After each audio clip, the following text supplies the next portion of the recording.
kalau kita memang mau mengembangkan sektor ekonomi melalui industrialisasi, yang akan dapat manfaatnya itu adalah adanya lapangan pekerjaan yang berlebih. Oke. Itu yang diperlukan oleh masyarakat. Betul. Kalau kita tanya kepada masyarakat, termasuk Gen Z, betapa sulitnya kita menemukan lapangan pekerjaan. Betul, saat ini susah sekali. Susah sekali. Betul. Susah sekali. Ya. Nah, itu harus kita fokuskan. Itu adalah kalau menurut saya kalau kita buat ranking ya, masalah apa yang paling mengkhawatirkan masyarakat kita itu ekonomi. Kalau yang lainnya juga, misalnya hal terkait dengan pendidikan, kesehatan, keamanan dan sebagainya. Tapi sebagian dari masalah yang lain itu akan terbantukan dengan memperbaiki situasi kondisi ekonomi. Kalau ngomong Jawa Barat tadi, calon-calon yang lain juga lumayan punya nama dan sebagainya. Iya. Bapak optimis mungkin bisa bersaing dan bersanding dengan mereka nih Pak, dengan nama-nama besar gitu. Mungkin ada Ridwan Kamil, ada Deddy Mulyadi dan sebagainya Pak mungkin.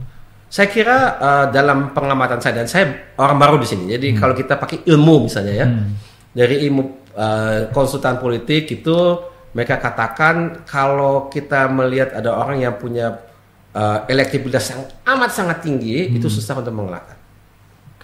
Kalau menurut mereka di Jabar, biarpun ada yang dominan, tapi belum di tahap seperti itu.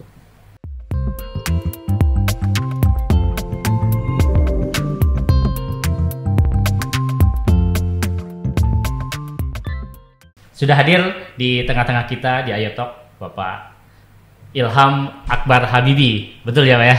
Betul Pak, betul sekali. Ada Habibinya karena memang beliau anak pertama dari putra Presiden Republik Indonesia Bapak B.J. Habibie ya Pak. Betul, iya. Apa kabar Pak? Alhamdulillah baik. Alhamdulillah, damang ya Pak ya? Damang, alhamdulillah. Terima kasih nih Pak sudah menyempatkan hadir di Ayo Talk di Ayo Bandung. Ayo Bandung. Yang mungkin ini menjadi nanti ke depan akan menjadi aktivitas yang mungkin banyak Bapak akan lakukan di Bandung ya Pak ya. Amin. Terutama dengan pencalonan Bapak ya. Amin. Saya cukup kaget nih Pak kemarin tanggal 6 Juni ya Pak ya. Iya betul. Pak DPP Pak Surya Paloh mengumumkan bahwasanya calon gubernur Jawa Barat dari Partai Nasdem Bapak Ilham Habibie.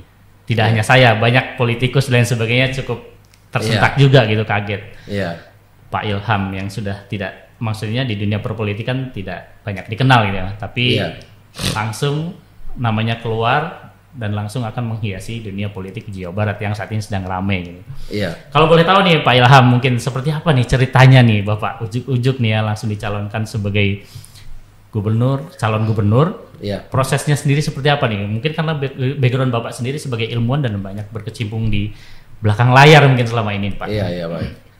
Mungkin kalau kita bicara mengenai prosesnya Pak, satu hal yang sangat luar biasa itu prosesnya berjalan dengan sangat amat cepat. Cepat ya Pak ya? Iya, kalau Pak Arief tanya kepada saya katakanlah 4-5 minggu yang lampau, saya belum pun ada rencana sama sekali.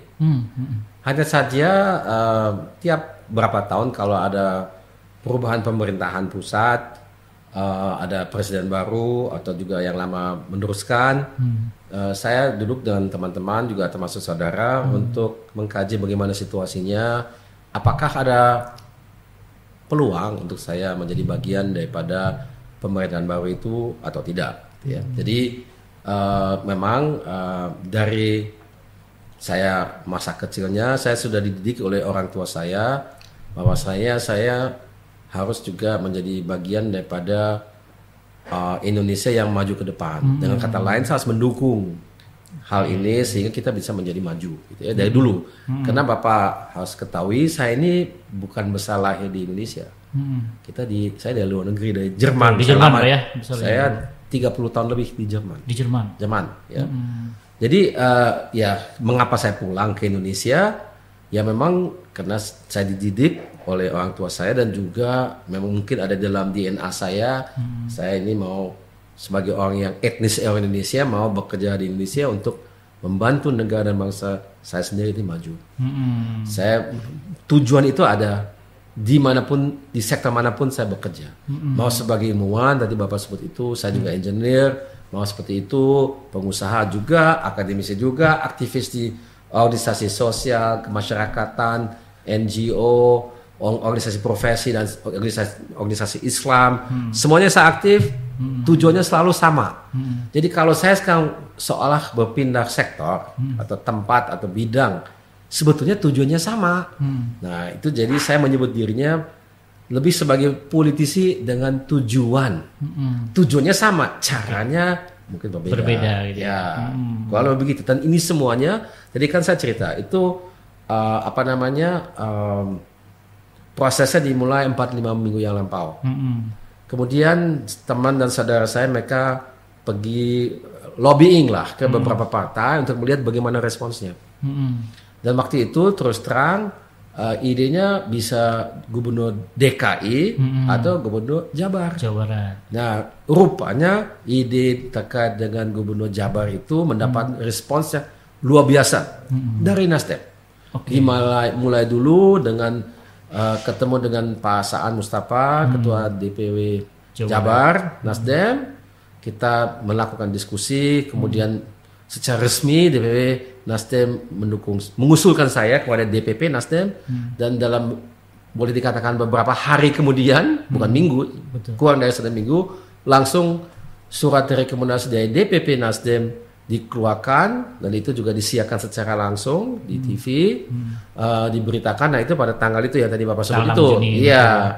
Ya setelah itu ya saya sekarang berada di sini. Jadi ini sangat cepat ya. Sangat cepat. Komunikasi dengan Pak Surya Paloh sendiri gimana Pak? Nah, itu saya komunikasi ya waktu saya ketemu dan mendapatkan surat rekomendasi itu. Tapi menuju ke situ itu melalui Pak Saan atau juga teman-teman lainnya dari Nasdem gitu, tapi bukan dengan saya.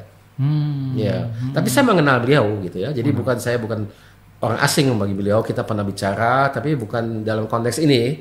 Jadi kita saling kenal, tapi sekali lagi mungkin tidak dalam konteks ini gitu. Mungkin ada historinya juga mungkin ya. Saya kira ya kenal. Kita saling kenal gitu. Nah, itu ada beberapa partai yang sudah Bapak datangin gitu ya. Berarti tidak Nasdem aja awalnya Pak ya. Betul. Kalau dengan Nasdem kan resmi menjadi partai pengusung gitu ya. Yang lainnya yang kita sudah ajak bicara dan bahkan sudah ada kesepakatan yang nota kesepakatan itu MOU yang ditandatangani itu adalah dengan PKS. Ya. Tapi itu kan belum mengikat gitu ya. Jadi hal itu harus kita tuntaskan di level DPW, kemudian naik ke DPP, kemudian insya Allah diputuskan final positif ya. Kalau itu sudah, maka peluang menjadi calon udah lebih formal ada gitu ya, dengan kena persentase daripada DPRD yang perlu dipegang kan lebih dari 20%. Jadi lebih dari 24 kursi. Di mana Nasdem mempunyai 8, kalau PKS punya 19, jadi 27, jadi melampaui 24 itu. Berarti kalau koalisi dua partai ini jadi Nasdem dan PKS, berarti kursi untuk jadi calon gubernur sudah di tangan gitu ya? Betul. Sekarang komunikasinya dengan PKS seperti apa mungkin Pak? Itu secara paralel dijalankan, jadi dari Partai Nasdem sendiri, di DPW, saya pikir juga di DPP. Saya nggak tahu ya, ini kan urusan Partai Nasdem ya, jadi saya nggak punya banyak informasi mengenai siapa dan bagaimana dan kapan. Saya sendiri juga ada banyak teman di partai PKS gitu ya. Jadi secara paralel gitu ya. Tapi Pak, selain Nasdem dan PKS, kira-kira partai mana lagi yang berpeluang mungkin lah ya untuk berkoalisi bersama gitu? Yang pernah saya jumpa sendiri dan saya juga dengar dari Nasdem, mereka juga sudah mulai ada komunikasi itu PKB. Ya. Jadi sebenarnya koalisi Indonesia Maju ya, Kim dari pusat. Kalau kita lihat dari situ, iya. Ya, gitu ya Pak, komposisinya mungkin ya. Namun ada kemungkinan juga, dan ini belum kita bahas, tapi pernah ada seorang yang menyampaikan itu juga merupakan satu hal yang perlu kita seriuskan, misalnya dengan P3. Dan itu bukan dari 01 kan, ya. Betul. Tapi saya kira kita harus terbuka terhadap itu dan lihat yang mana yang paling masuk di akal gitu ya. Ya. Jadi nanti dengan manapun siap ya. Iya. Tapi Pak, posisinya mungkin nanti ke depan PKS suaranya lumayan gede dan mereka juga mempunyai kader sendiri ya Pak ya. Betul. Artinya apakah nanti posisi Bapak memang saklek nanti di calon gubernur atau mungkin bisa berpeluang juga misalnya di calon wakil gubernur juga? Betul. Pak? Secara objektif itu ada. Ya tentu yang akan dikaji nanti adalah bagaimana dari segi survei ya. Jadi akan dilihat pasangan, misalnya saya dengan Saya tidak tahu siapa dari partai PKS, bisa orang partai, bisa orang non partai kan, tergantung mereka. Karena sesungguhnya saya juga bukan orang Nasdem kan. Ya, jadi ini tergantung dengan pilihan partai gitu ya. Jadi dalam hal itu pasangannya akan bisa menang kompetisinya itu yang dipilih. Dan kalau itu ternyata ada orang lain yang harus kita pasang sebagai gubernur dan saya sebagai wakil gubernur, secara prinsip saya tidak masalah dengan itu. Berarti siap Bapak posisi dimanapun gitu ya? Sangat siap. Sangat siap ya. Mungkin ketika Bapak siap di posisi wakil atau gubernur sendiri gitu, apakah tidak nanti menjadi keinginan Bapak, maksudnya cita-cita Bapak memajukan Jawa Barat tidak akan, karena kita tahu mungkin Pak kalau posisi wakil gubernur kadang disebut nggak punya pulpen nih Pak, mungkin seperti itu. Silakan Pak. Kalau menurut saya itu mungkin secara konvensional sering seperti itu. Tergantung dengan kesepakatan antar pihak dan juga antar individu. Kalau misalnya calon gubernur itu adalah orang yang bisa diajak kerjasama dan kita bagi tugas, saya kira mestinya tidak dipermasalahkan kalau ini memang benar-benar dua-duanya kerja. Karena kesuksesan Jawa Barat, siapapun yang berkontribusi kepada itu kan menjadi sukses pertama untuk Jawa Barat dan serta masyarakat yang tinggal di sini dan juga kedua gubernur dan wakil gubernur tersebut kan. Mesti sebagai tim gitu ya, tidak oh ini saya, ini kamu gitu, bukan seperti itu. Mestinya sama-sama. Saya gitu ya. Pak, kalau ngomongin soal Jawa Barat sendiri gitu Pak. Iya Pak. Tapi mungkin balik lagi nih Pak, yang tadi nih Pak, DKI Jakarta di Jawa Barat. Kenapa nih Pak milih mungkin Jawa Barat ya Pak? Itu pertanyaan yang menarik. Jadi begini Pak, mungkin banyak orang tidak tahu saya ini banyak akar di Jawa Barat. Di Jawa Barat? Iya.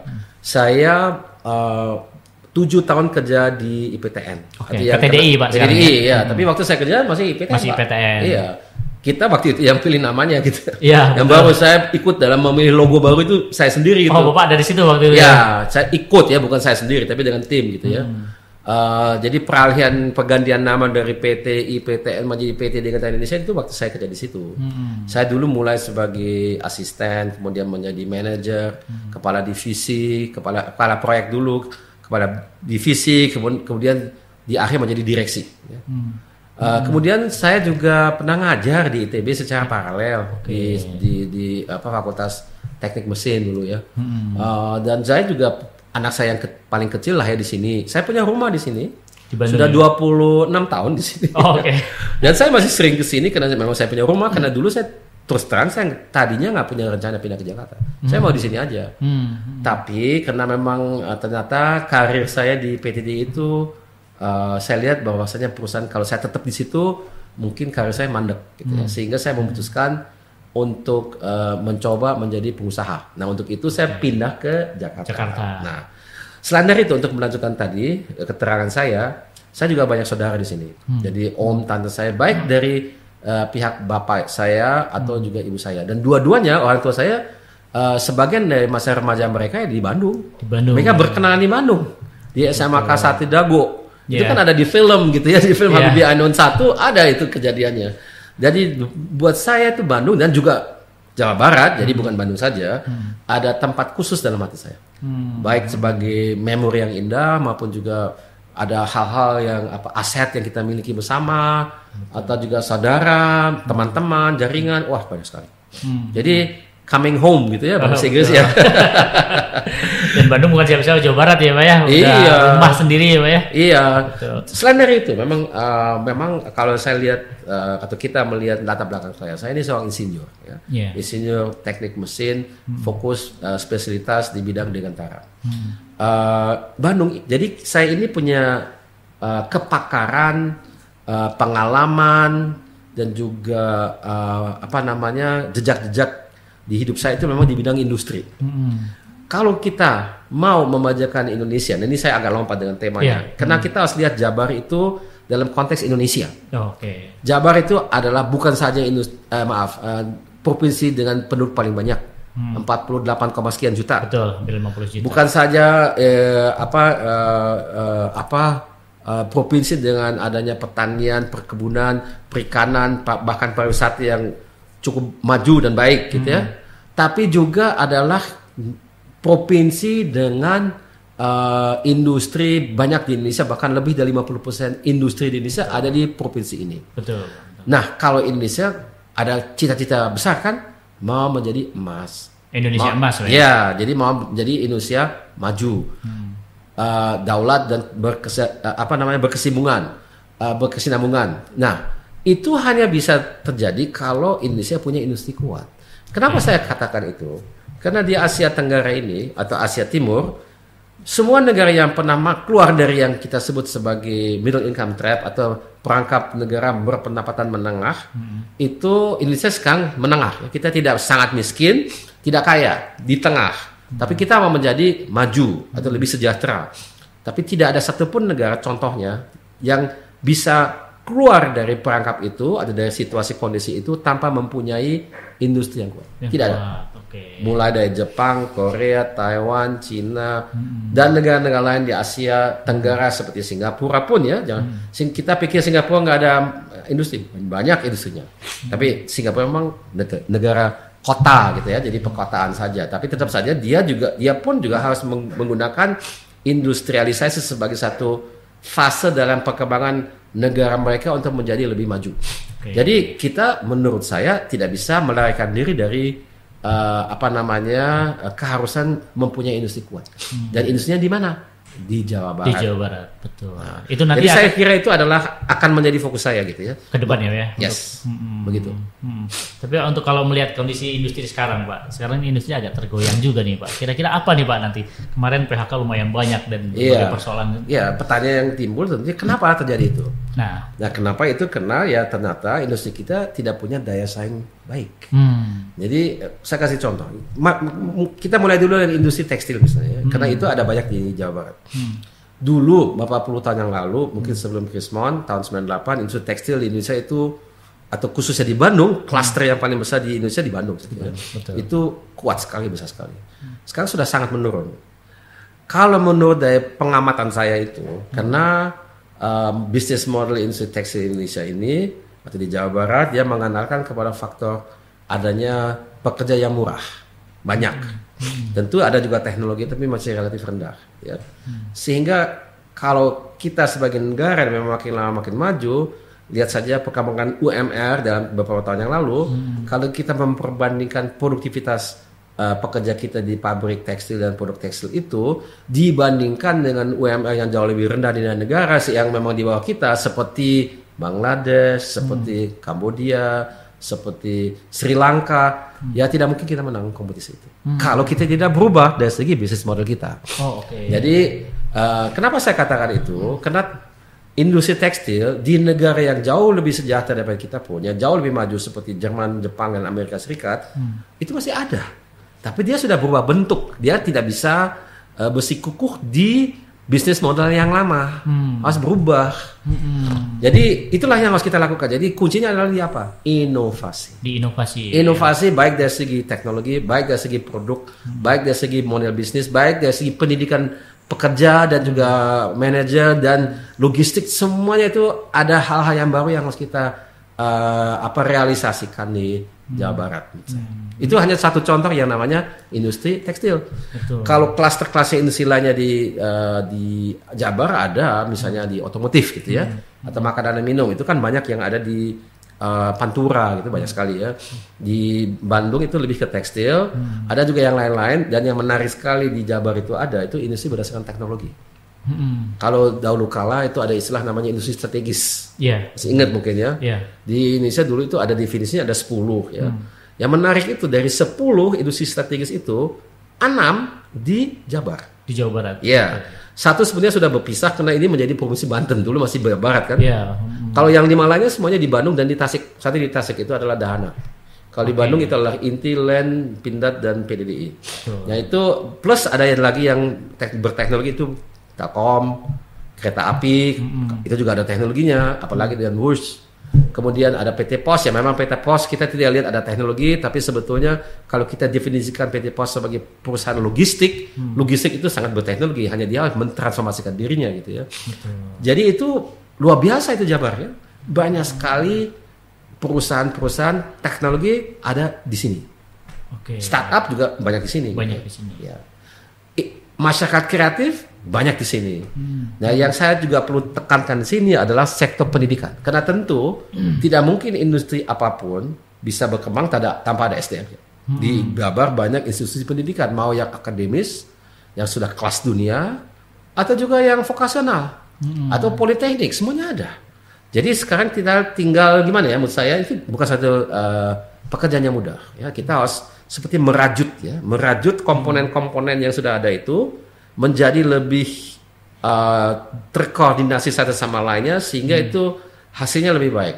Saya kasih contoh, kalau di Indonesia pada umumnya peneliti yang ada di universitas itu mereka biasanya tidak ada banyak kerjasama dengan industri. Yeah. Kalau industri itu dia perlu teknologi baru, dia biasanya tidak kembangkan sendiri, dia beli dari luar jadi. Mestinya itu ada kerjasama di antara sektor pendidikan atau akademis, karena di situ ada peneliti khususnya di institusi di universitas negeri. Betul. Tapi itu tidak terjadi. Itu satu contoh. Atau juga kurikulumnya, Pak. Kurikulum misalnya di sekolah vokasional sering dikeluhkan itu terlalu normatif. Tidak seperti yang diperlukan di industri. Tidak aplikatif gitu ya. Tidak. Jadi orang lulus tetap harus retraining di perusahaan karena ya tidak cocok gitu ya. Karena juga kadang gurunya juga sebetulnya tidak pernah kerja di industri. Dia hanya belajar dari buku, nggak punya pengalaman sendiri. Hanya teoritis yang dia kuasai gitu ya. Itu memang menjadi normatif sekali. Jadi itu adalah kelemahan-kelemahan yang sudah diketahui lama, tapi harus kita tindak dan harus kita perbaiki, dan itu menurut saya peluangnya besar sekali di Jabar karena semua komponen itu ada. Di lain tempat belum tentu ada. Mungkin ada sekolah vokasional di provinsi lain tapi nggak ada industrinya. Jadi itu benar-benar normatif, dia keluar tidak bisa kerja di bidang karena industri itu tidak ada di provinsi tersebut.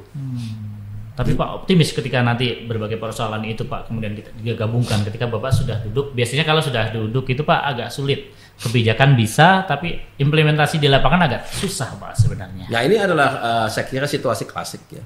Kalau kita menghadapi masalah ya tentu kita jangan harap segera bisa dituntaskan. Itu harus kita agak gigih, sabar, kita punya fleksibilitas terkait dengan bagaimana kita mencapai tujuannya. Tapi satu hal, tujuannya jangan fleksibel. Itu tujuan tetap sama, cuman jalan menuju ke tujuan itu kadang memang seringkali tidak sesuai dengan pemikiran kita semula. Betul. Iya. Dan itu nanti yang akan Bapak lakukan ya mungkin ketika duduk di provinsi gitu ya. Iya. Artinya mungkin secara ekonomi nanti mungkin jadi target utama juga Pak ya, karena industri kan Jawa Barat nih 40% manufaktur Pak ya, betul ya. Kalau menurut saya tadi saya belum tekankan itu. Kalau kita memang mau mengembangkan sektor ekonomi melalui industrialisasi, yang akan dapat manfaatnya itu adalah adanya lapangan pekerjaan yang berlebih. Itu yang diperlukan oleh masyarakat. Betul. Kalau kita tanya kepada masyarakat, termasuk Gen Z, betapa sulitnya kita menemukan lapangan pekerjaan. Betul. Saat ini susah sekali. Betul. Susah sekali. Ya. Nah, itu harus kita fokuskan. Itu adalah kalau menurut saya kalau kita buat ranking ya, masalah apa yang paling mengkhawatirkan masyarakat kita itu ekonomi. Kalau yang lainnya juga misalnya hal terkait dengan pendidikan, kesehatan, keamanan dan sebagainya. Tapi sebagian dari masalah yang lain itu akan terbantukan dengan memperbaiki situasi kondisi ekonomi. Pak ada contoh nggak Pak dari negara lain kayak gitu Pak? Mungkin di negara lain mereka industrinya maju terus, tenaga kerja lapangan kerja juga ada, ekonominya maju gitu. Yang itu mungkin diterapkan di Jawa Barat Pak mungkin Pak. Saya kira kalau kita lihat ya. Dari kacamata negara kita, ya, presiden kita dari dulu sudah mengatakan bahwasannya kalau kita mau lihat contoh yang baik mengenai vokasional, lihatlah di negara Jerman. Di Jerman ya betul. Jadi banyak sekali sekolah vokasional kementerian dan sudah berbondong-bondong ke Jerman untuk melihat bagaimana mereka membuat sekolah vokasional di situ. Ya, itu memang menjadi contoh ya. Dan kalau kita lihat di negara Jerman itu, tadi kan kita bicara mengenai lapangan pekerjaan anak muda Gen Z. Negara dengan pengangguran yang paling kecil sedunia di remaja dan anak muda itu adalah Jerman. Di Jerman. Ya, karena mereka kalau orang mencari kerja ya, belum tentu dia harus mohon maaf nih, tapi banyak orang mungkin dia tidak secara spontan dia pikir saya salah dalam itu.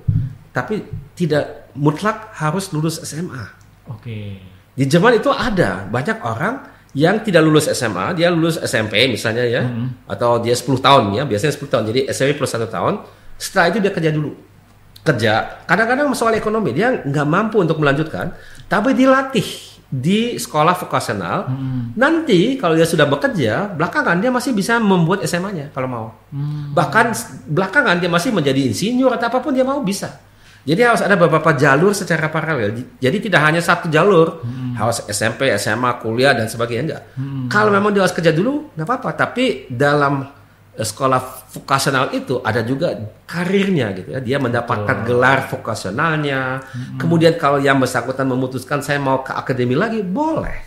Tapi perlu ada fleksibilitas. Nah, itu yang ada di Jerman. Di Jerman. Dan ada juga kalau kita bicara mengenai sekolah vokasional itu namanya sistem dual. Maksudnya apa? Dia itu sekolah, ada periode sekolah, periode kerja. Jadi selang-seling. Kerja sebulan, kuliah 2 bulan, kerja lagi. Jadi selang-seling. Jadi sambil dia kuliah atau sekolah, dia juga kerja.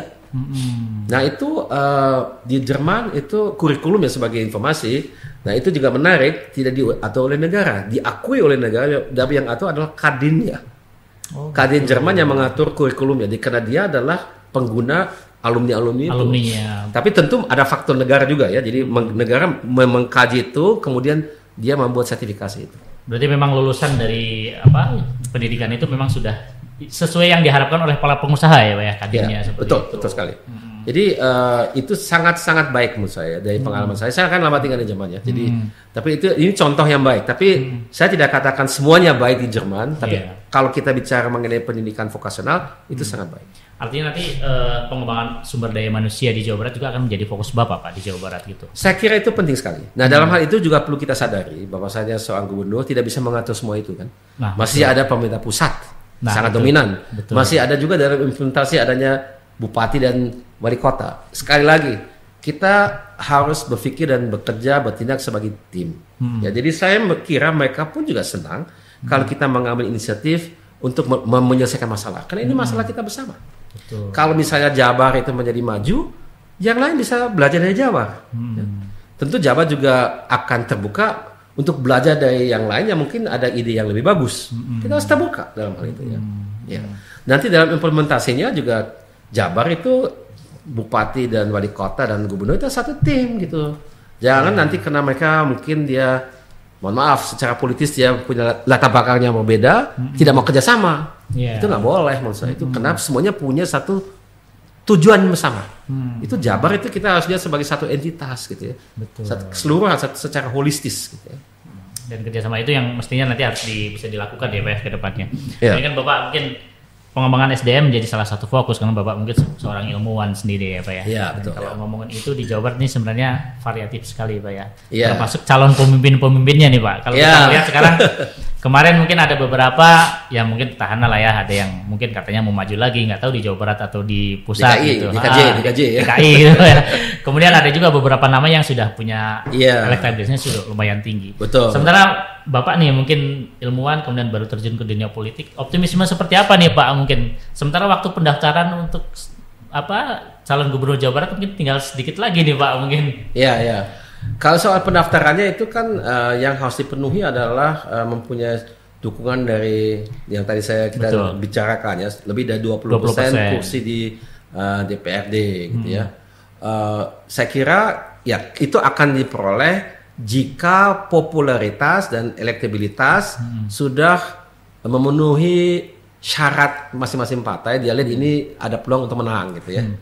Dan jadi fokusnya adalah di situ saat ini gitu ya, untuk meningkatkan itu.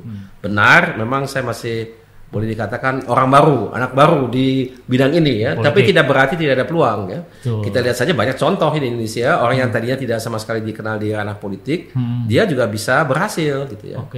Dan saya juga dengar dari banyak orang itu sesuatu hal yang saat ini diharapkan. Adanya yang disebut sebagai fresh face, muka baru gitu ya. Dengan ide baru gitu.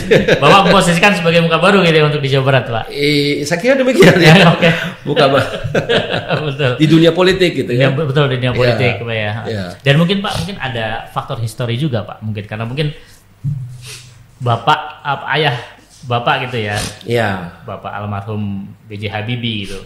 Itu menjadi salah satu ini juga Pak, mungkin Begini, optimisme itu Pak, atau seperti apa? Ya, kalau Bapak kan begini, kalau Pak Habibie itu seperti saya, mungkin karakternya sebagai teknokrat gitu ya. Bapak kan 20 tahun lamanya menteri di kabinet Pak Harto 4 kali ya. Jadi sebelum Bapak menjabat sebagai Wapres, Bapak tidak pernah punya, terus terang nggak punya cita-cita menjadi Wapres gitu ya. Bahwasanya Bapak menjadi presiden itu kan karena Pak Harto itu lengser gitu ya. Betul. Sehingga Bapak otomatis menjadi presiden. Kemudian Bapak bekerja untuk mengembalikan negara dan bangsa kita masuk ke jalur yang benar gitu. Karena sangat bergejolak waktu itu kan. Nah setelah itu Bapak memutuskan untuk tidak lanjut ya dengan berbagai alasan. Nah kalau saya memang belajar dari itu sebagai ya anaknya, saya juga pendampingnya di beberapa situasi dan tentunya juga pengamat. Tapi ya karir Bapak sangat berbeda dengan karir saya. Saya nggak pernah menjabat sebagai menteri gitu ya. Saya bahkan tadi mulai sebagai ilmuwan dan saya juga bekerja sebagai insinyur. Pengusaha, Bapak nggak pernah sebagai pengusaha gitu ya. Jadi itu agak berbeda, tapi ada banyak kesamaan juga. Ya. Jadi saya belajar dari pengalaman itu juga, betul. Tapi kalau di dunia politik Pak, mungkin dulu sebelum Bapak meninggal gitu, pernah nggak Bapak mungkin ada keinginan yang pernah Bapak sampaikan ke Pak B.J. Habibie gitu? Saya nanti ke depan mau terjun di dunia politik gitu. Kalau saya boleh terus terang, tidak pernah. Tidak pernah Pak ya? Sekalipun tidak. Tidak pernah. Tapi kalaupun misalnya ini, apa kira-kira beliau sepakat aja Pak dengan langkah? Kalau saya kira dalam situasi kondisi ini kan harus kita lihat sebagai pertanyaan situasional. Ya. Pertanyaan diajukan tahun 2024 ini, jika Bapak saya masih hidup, seandainya masih hidup, saya yakin Bapak akan mendukung saya. Akan mendukung di langkah politik yang sedang Bapak ambil gitu ya? Ya, saya kira ya. Kan tergantung dengan situasi kondisi. Betul. Ya. Secara individual, tapi juga secara umum gitu ya. Kalau kita melihat situasi politik dan keindonesiaan saat ini Pak, iya, Pak. Kemudian Bapak sekarang muncul gitu ya sebagai muka baru gitu dari politik. Emang ada sesuatu yang memang genting yang perlu memang Bapak harus turun gitu Pak, atau seperti apa? Iya, kalau itu adalah mencapai tujuan Indonesia Emas. Karena saya lihat di sini bahwasannya sudah belasan tahun kita mengalami adanya gejala deindustrialisasi. Bahkan di kalangan para ekonom disebut sebagai deindustrialisasi dini. Gejala seperti itu biasa dialami oleh negara yang sudah merupakan negara maju. Jadi boleh dikatakan itu fase pasca industrialisasi menjadi deindustrialisasi, dia masuk lebih ke sektor jasa. Ya. Di Indonesia kita belum masuk ke industrialisasi, sudah mulai berkurang. Tidak baik, tidak sehat. Gimana kita mau mencapai tujuan tanpa kita mempunyai industri? Nah, deindustrialisasi itu adalah satu situasi di mana pertumbuhan industri itu di bawah pertumbuhan ekonomi umum gitu ya. Jadi industri itu tumbuh bukan karena industri, tapi juga terutama karena misalnya ekspor apa? Komoditas atau konsumsi masyarakat atau belanja pemerintah, dia lagi bangun banyak infrastruktur dan lain-lain gitu ya. Itu yang membuat PDB kita, produk domestik bruto kita dari tahun ke tahun tumbuh dengan 5%. Tapi mestinya kalau kita menjadi negara maju, pertumbuhan itu terutama berasal dari industri dan itu tidak terjadi. Maka itu kita punya pengangguran terselubung yang relatif besar. Betul. Itu kadang-kadang lapangan pekerjaan dari mana?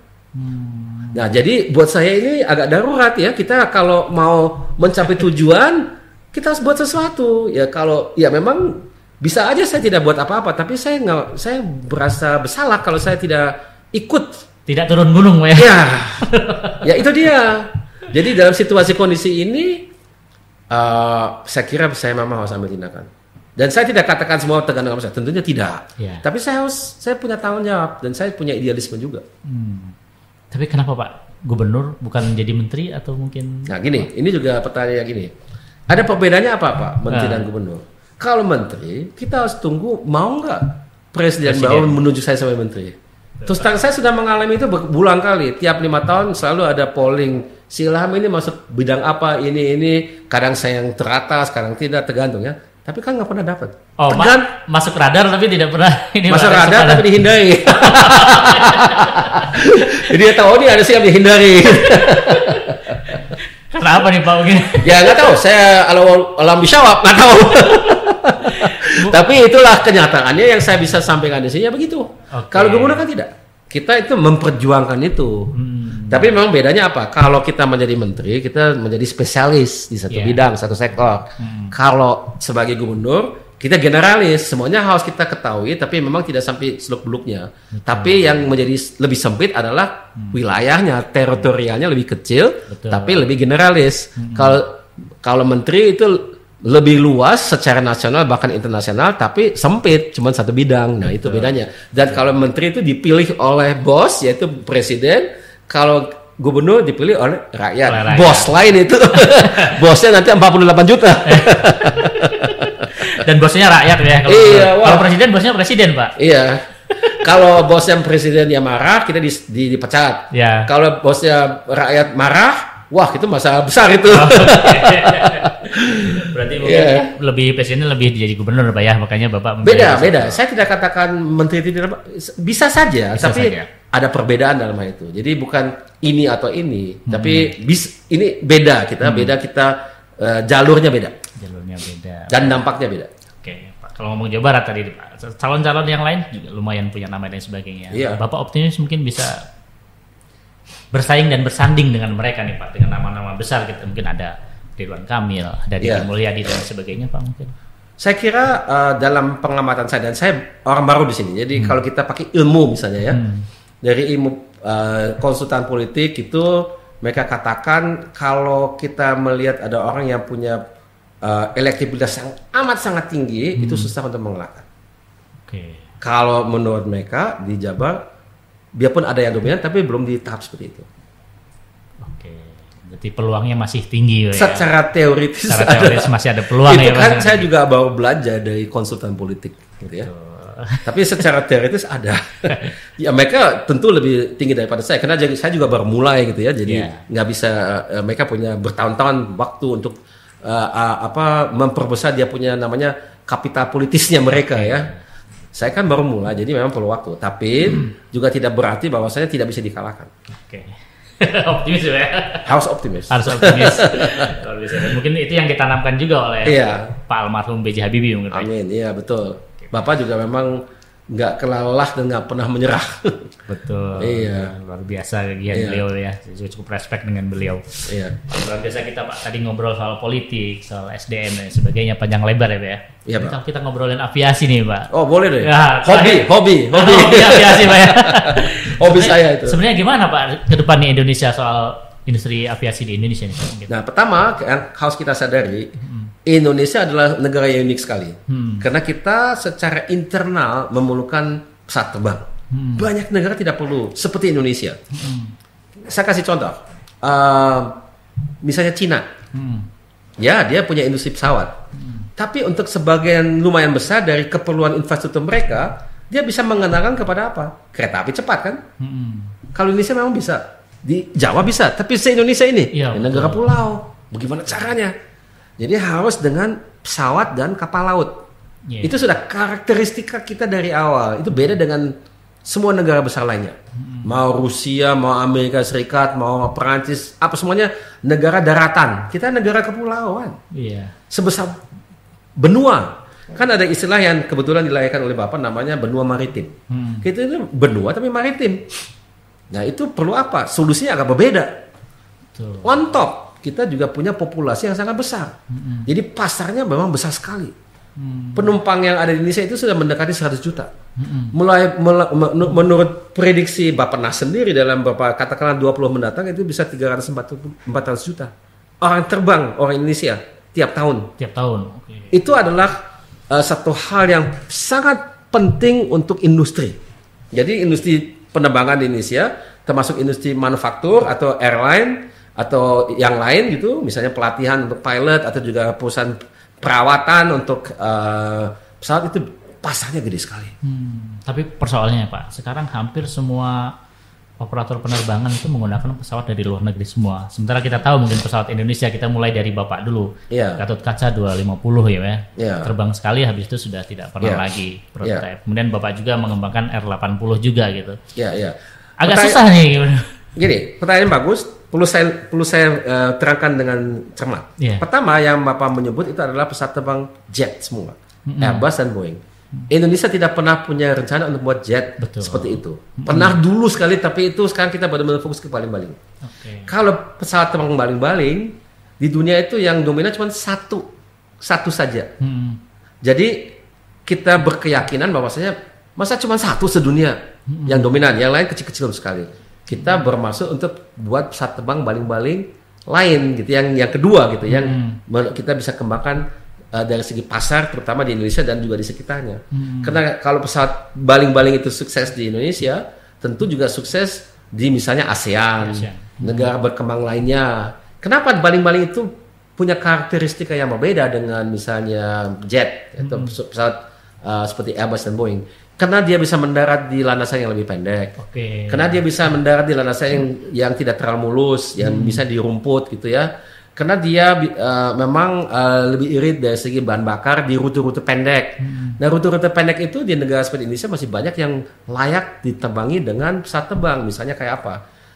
Kayak Bandung, Surabaya. Mungkin yang lebih tepat kayak Bali ke Lombok, gitu ya. Itu bisa dengan pesawat baling-baling seperti ya, karena dia dekat. Kalau dengan mobil kan susah, gitu ya. Kereta api susah. Ya. Kayak seperti itu ya perlu pesawat baling-baling. Di Indonesia itu banyak rute seperti itu. Dan perusahaan yang tadi saya maksudkan yang dominan di dunia itu, pasar utama dari perusahaan itu di mana? Di Indonesia. Jadi kita ini menurut saya sayang, ini pasar kita tapi perusahaan lain yang menikmati itu dari luar negeri. Nah itu. Jadi kenapa nggak kita buat sendiri? Ya itulah. Jadi kalau kita bicara mengenai industri dirgantara harus spesifik. Jadi nggak secara umum Boeing dan Airbus itu bukan tujuan kita. Tujuan kita adalah pesawat yang lebih kecil, pakai baling-baling untuk rute pendek dan rute boleh dikatakan antar kota di mana kotanya itu misalnya terpisahkan dengan adanya laut gitu ya, misalnya ya, atau juga gunung atau juga jalan lainnya. Alternatif kan tidak di mana-mana di Indonesia ada jalan tol, tidak di mana-mana ada kereta api. Dan kalau kita membayangkan kita membuat kereta api di mana-mana, betapa mahalnya. Ya, atau jalan tol di mana-mana, wow mahal sekali. Ya, jadi kadang lebih baik kita terbang saja, tapi terbang tentunya dengan cara efisien yang menawarkan harga tiket dengan satu harga yang terjangkau oleh masyarakat. Tapi masih mungkin Pak, mungkin pengembangan termasuk yang R80 Pak, mungkin sekarang seperti itu apa, Pak? Saat ini memang pelan saya aku itu karena kita juga menunggu bagaimana dengan kebijakan pemerintah mendatang. Tapi pada prinsipnya dalam bahasa Inggris it's never too late, tidak pernah terlambat. Jadi kapanpun mungkin bisa ya Pak ya, untuk dikembangkan kembali. Gini, gitu. Ada alasan dalam hal itu. Tentu yang menjadi pemicu daripada peluang yang realistis yang kita punyai untuk bisa mengejar yang lain adalah perubahan teknologi. Nah, teknologi ini adalah satu hal, dan teknologi itu berubah kenapa? Karena ada keperluan perubahan. Apa yang saya maksudkan? Misalnya perlu adanya teknologi yang lebih hijau, lebih ramah lingkungan. Perlu ada teknologi di mana kita terbang misalnya tidak lagi dengan konsumsi bahan bakar yang sama, itu kerosin ya, atau aftur di Indonesia. Itu bisa misalnya dengan yang disebut sebagai sustainable aviation fuel. Maaf ini agak teknis. Itu adalah bahan bakar pesawat terbang yang dibuat dari bahan dari tanaman. Itu misalnya dari kelapa sawit gitu ya. Indonesia kan banyak seperti itu ya. Jadi itu teknologi karena itu bisa dikonsumsi oleh engine pesawat terbang itu tidak dengan sendirinya, itu harus kita kembangkan. Jadi masih banyak peluang di mana kita bisa mengembangkan sesuatu yang orang lain belum punya. Itu selalu ada. Jadi kita memang harus fokus kepada inovasi. Betul. Tapi ketika nanti Bapak nih misalnya sudah duduk jadi Gubernur Jawa Barat, kira-kira cita-cita tentang penerbangan Indonesia sendiri gimana Pak? Nah, kalau penerbangan, kalau saya boleh lebih konkret lagi, Bandar Udara Kertajati harus dihidupkan. Terlalu nganggur itu menurut saya. Sayang itu. Sudah ada tolnya juga tetap aja sepi. Iya, aduh itu saya, ya gimana itu. Harus kita berdayakan, itu satu keharusan. Kita juga harus berpikir Hussein itu juga mungkin perlu kita juga kembalikan kepada keperluan yang mungkin ada untuk mendatangkan bisnis ke Bandung ya. Misalnya penerbangan dari Singapura dan Kuala Lumpur itu kan dulu banyak ya. Bisa 4, kalau saya ingat dulu itu 4 sehari bisa banyak Kuala Lumpur ya. Sampai 8 hilang, Pak. Betul. Hilang sekarang, dan itu kan pendampatan dan tidak tergantikan dengan Kertajati karena terlalu jauh. Nah ini hal kayak gitu, ini sudah agak mikro ya, mohon maaf ya. Tapi kan tadi pertanyaan juga agak detail. Iya, betul. Termasuk PTDI Pak, gimana Pak? Sekarang kalau ada PTDI itu, juga. lah ini PTDI ya gini kan, gubernur itu kan harus kerjasama dengan yang lain. Ini masih ada PT-nya dengan direkturnya, masih ada Kementerian BUMN-nya, masih ada pemegang saham yaitu pemerintah sendiri, negara. Jadi itu nggak bisa kita sendiri, tapi kita kan bisa kasih masukan ya. Apalagi asal muasal saya juga sebagiannya dari situ gitu ya. Jadi saya kira PTDI itu kebanggaan kita sebagai negara dan bangsa, dan khusus bagi Jawa Barat, Bandung itu kebanggaan karena penerbangan perdana N250 Gatot Koco dilakukan pada tanggal 10 Agustus tahun 95 di Bandung, ya kan? Betul. Dan itu menjadi simbol, ikon untuk kita tinggal landas. Dan sekarang kita mau tinggal landas lagi gitu ya, tapi sebagai provinsi gitu ya. Dan kemudian sebagai negara gitu ya. Nah jadi itu saya kira perhatian terhadap industri Dirgantara itu tentu adalah satu hal yang saya akan sangat buat saya sangat penting ya. Tapi selain dari itu, industri tidak sama dengan industri Dirgantara saja. Tadi saya sudah sebut beberapa contoh lainnya ya. Jadi misalnya industri berdasarkan teknologi pada umumnya, industri tekstil, industri otomotif, makanan minum, dan kimia dan sebagainya, banyak sekali di Jawa Barat. Banyak sekali Jawa Barat Pak ya. Betul. Ya. Bahkan 40% PDRB Jawa Barat itu dari sektor industri manufaktur Pak. Ya? Betul, 40% ya, betul. Pak. Bagus itu. Kalau industrinya turun, ekonomi Jawa Barat turun Pak. Betul. Gak boleh itu. Gak boleh Pak. Siap. Ya, Pak Ilham, luar biasa pembicaraan kita kali ini ya. Pasti masih banyak sekali lah persoalan dengan senang hati Pak. Saya senang sekali berbicara-bicara dengan Pak Arif. Siap Pak. Mungkin di lain waktu kita bisa membahas persoalan Jawa Barat lain yang lebih ini. Dengan senang hati Pak. Terima kasih Pak sudah hadir di Ayatalk. Iya. Seperti itu aja pembicaraan kita hari ini. Semoga di lain waktu kita bisa membahas persoalan Jawa Barat lainnya yang mungkin tidak kalah seru dengan narasumber lainnya juga tidak kalah seru seperti yang hadir pada Ayatalk hari ini. Sekian, Assalamualaikum warahmatullahi wabarakatuh.